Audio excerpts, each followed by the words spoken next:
मैं हूं हिस्ट्री का फैन सुहास जहागीरदार और इस वीडियो में हम जानने वाले हैं हमारे उसी प्यारे तिरंगे की कहानी जिसे लहराता हुआ देखकर हम सब का सीना गर्व से चौड़ा हो जाता है, आंखों में खुशी के आंसू भर आते हैं, जो हमारे देश की आन बान और शान है। दोस्तों, हमारे तिरंगे को आज का ये रूप कैसे प्राप्त हुआ, ये जानने के लिए हमें जाना होगा सन 1857 में। उसके पहले भारत कई रियासतों में बटा हुआ था और हर रियासत का अपना अपना झंडा था। 1857 के आते आते अंग्रेज़ों का राज लगभग पूरे भारत पर स्थापित हो चुका था। 1857 के गदर के बाद ब्रिटिशों को पहली बार ये ज़रूरत महसूस हुई कि पूरा भारत अब ब्रिटिश राज की कॉलोनी है, ये भारत के लोगों में और दुनिया में भी स्थापित करना ज़रूरी है। इसलिए उन्होंने भारत के लिए पहली बार एक झंडा बनाया। इस झंडे पर नीले रंग के ऊपर ब्रिटिशों का यूनियन जैक था और नीचे वाले कॉर्नर में ब्रिटिशों के शौर्य का प्रतीक स्टार का सिंबल था। इसके बाद हुई घटनाओं को देखकर हम आज ये ज़रूर कह सकते हैं कि उस वक्त के देशभक्त भारतीय युवकों के मन में उस झंडे को देखकर काफ़ी पीड़ा होती होगी। यही वजह है 19वीं सदी के ख़त्म होते होते आज़ादी की जंग ने फिर एक बार जोर पकड़ लिया। इसी बीच 1885 में इंडियन नेशनल कांग्रेस की भी स्थापना हुई। इसके बाद आज़ादी की जंग में पूरे देश भर से लोग जुड़ने लगे। 1904 और 5 के दौरान भगिनी निवेदिता, जो स्वामी विवेकानंद की शिष्या थी, उन्होंने भारत का प्रतिनिधित्व करने वाला पहला झंडा तैयार किया। यह झंडा लाल रंग के स्क्वायर शेप के कपड़े के ऊपर बनाया गया था। इसके केंद्र में भगवान इंद्र के वज्र का चित्र था और बंगाली में वंदे मातरम लिखा था। इसके बाद 1905 में उस समय के वाइसरॉय लॉर्ड कर्जन ने बंगाल के विभाजन का फैसला किया। इस फैसले के खिलाफ बंगाल के कई लोगों ने अपना असंतोष जताया। इसी आंदोलन के रूप में 7 अगस्त 1906 को पहली बार भारत का झंडा कोलकाता के पारसी बागान इलाके में लहराया गया। इस झंडे में पहली बार 3 रंगों का इस्तेमाल किया गया था। सबसे ऊपर वाले सैफरन रंग की पट्टी में उस समय के भारत के 8 प्रांतों को दर्शाने वाले 8 तारे अंकित किए गए थे। बीच वाले पीले रंग की पट्टी पर वंदे मातरम लिखा गया था और नीचे वाले हरे रंग की पट्टी पर चांद और सूरज के चित्र थे। इसी झंडे को इंडियन नेशनल कांग्रेस के वार्षिक सम्मेलन में भी यूज़ किया गया।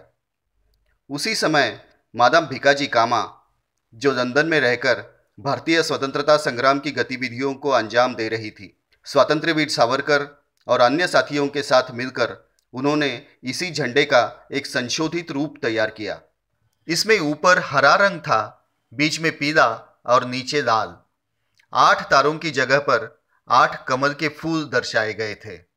1907 में जर्मनी के स्टटगार्ट शहर में इंटरनेशनल सोशलिस्ट कांग्रेस का वार्षिक सम्मेलन था।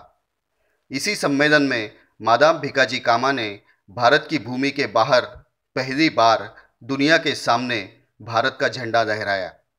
आप समझ सकते हैं उस समय एक अनजान देश में जाकर पूरी दुनिया के सामने अपने गुलाम देश का झंडा लहराना कितने बड़े हिम्मत की बात रही होगी। 1917 में जब होम रूल का आंदोलन शुरू हुआ, तब लोकमान्य तिलक और डॉक्टर एनी बेज़ंट ने एक नया झंडा उस आंदोलन में पेश किया। इस झंडे पर 5 हरे और 5 लाल रंग की पट्टियां थीं। साथ ही साथ सप्तर्षि के नाम से जाने जाने वाले तारका समूहों को दर्शाया गया था। एक कोने में यूनियन जैक को रखा गया था और दूसरे कोने में चांद सितारा। सन 1916 में श्री पिंगली वेंकैया, जो आंध्र प्रदेश के रहने वाले थे और स्वतंत्रता सेनानी थे, उन्होंने भारत के झंडे के 30 डिज़ाइंस बनाकर एक पुस्तक में प्रकाशित किए। यह वो समय था जब भारत के स्वतंत्रता संग्राम में महात्मा गांधी का उदय हो चुका था। 1921 में गांधी जी ने भी भारत का अपना एक झंडा होना चाहिए, इस बात पर जोर दिया। जब गांधी जी की मुलाकात पिंगली वेंकैया से हुई तो उन्होंने तुरंत ही उनको एक भारतीय झंडे के लिए नया डिज़ाइन बनाने की सूचना की। गांधी जी के एक सहकारी लाला हंसराज ने उन्हें उस झंडे पर चरखे का चित्र अंकित करने का सुझाव दिया, जो भारत के स्वावलंबी होने का प्रतीक था। बगैर कोई समय गंवाए पिंगली वेंकैया जी ने चरखे के साथ वाला झंडे का डिज़ाइन गांधी जी के सामने पेश किया। इसके शुरुआत के डिज़ाइन में सिर्फ लाल और हरे रंग का इस्तेमाल किया गया था। लाल रंग हिंदुओं का प्रतीक था तो हरा रंग मुस्लिम समाज का।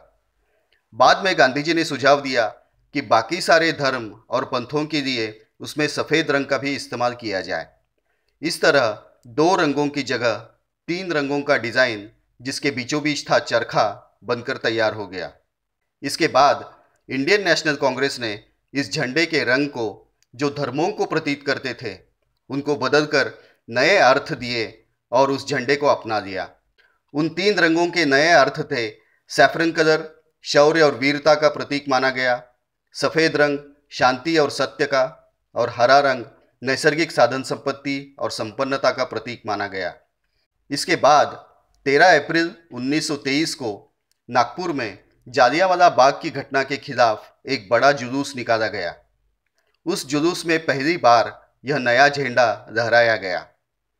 इस घटना के लिए पुलिस ने 5 सत्याग्रहियों को गिरफ्तार किया। इसके निषेध में श्री जमनालाल बजाज ने झंडा सत्याग्रह किया। यह घटना पूरे देश में फैल गई और झंडे के साथ सारे स्वतंत्रता सेनानियों की भावना भी जुड़ गई। इस सत्याग्रह ने पूरे देश में एक बड़े आंदोलन का रूप ले लिया, जिसका नेतृत्व किया पंडित जवाहरलाल नेहरू और सरदार वल्लभ भाई पटेल जैसे नेताओं ने। इस आंदोलन में सिर्फ सत्याग्रही ही नहीं, बल्कि सामान्य लोग और महिलाएं भी बड़े पैमाने पर शामिल हुई। इस दौरान पूरे देश से लगभग 1500 लोगों को ब्रिटिश सरकार ने बंदी बना दिया।